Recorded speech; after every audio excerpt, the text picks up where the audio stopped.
ഇന്നലെ രാവിലെ പറഞ്ഞ ആൾ ഇന്ന് രാവിലെ ആയിക്കഴിഞ്ഞപ്പോൾ ഞാൻ അവിടെ 260 പരം ബൂത്തുകളുണ്ട്. അന്നേരം ഒറ്റ രാത്രി കൊണ്ട് 8 കോടി രൂപ എവിടുന്ന് കിട്ടി എന്നുള്ളതാണ്. അദ്ദേഹം ഇന്നലെ പരസ്യമായി പറഞ്ഞാണ് 8 കോടി രൂപ 3 ലക്ഷം രൂപ ഒരു ബൂത്തിന് വേണം. അന്നേരം 260 കിലോവാനും വരുമ്പോൾ 8 കോടി രൂപ വേണം.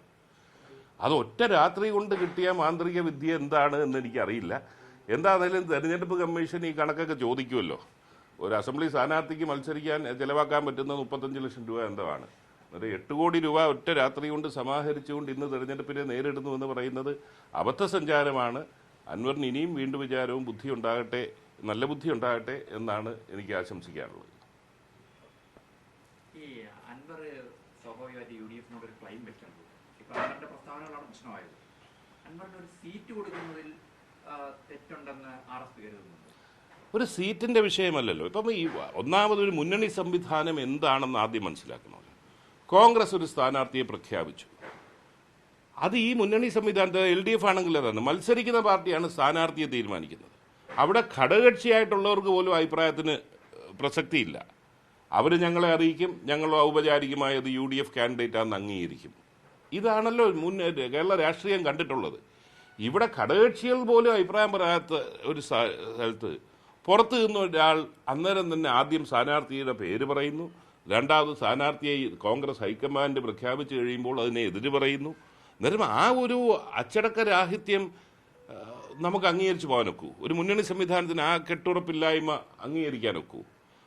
ഇത് UDF-നെ സംബന്ധിച്ചിടത്തോളം ബാക്കി എല്ലാ കാര്യങ്ങളിലും നിൽക്കുമ്പോൾ ആൾക്കാർ പറഞ്ഞുകൊണ്ടിരുന്ന ഇവരുടെ തമ്മിലടി എന്നാണ്. ഇപ്പം കുറച്ചു കാലമായിട്ട് ആ തമ്മിലടി എന്നുള്ള ഒരു സന്ദേശം മാറി പുതിയ KPCC ടീം വന്ന് ഒറ്റക്കെട്ടായി മുന്നോട്ട് നീങ്ങുന്ന ഒരു സാഹചര്യത്തിൽ മുന്നണിക്ക് പുറത്ത് നിൽക്കുന്ന ഒരാളാണ് ഇപ്പോൾ തലവേദന സൃഷ്ടിക്കുന്നത്.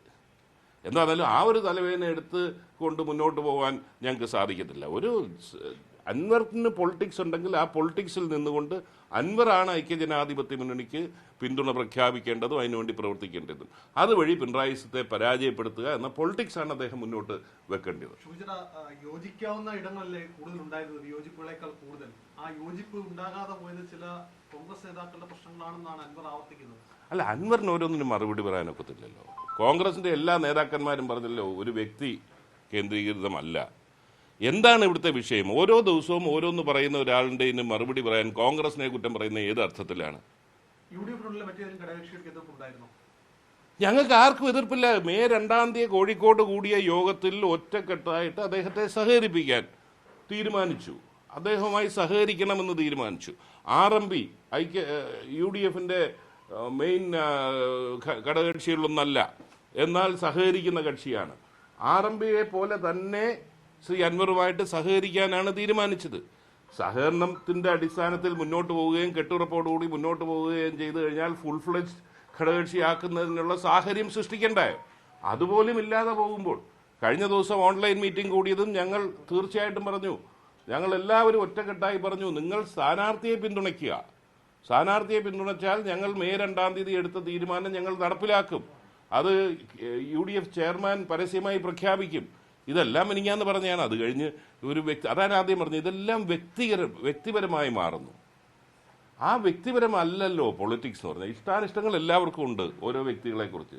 പക്ഷെ നമ്മളെ നയിക്കുന്ന ഒരു രാഷ്ട്രീയത്തിൽ നിന്നല്ലേ പോകേണ്ടത്.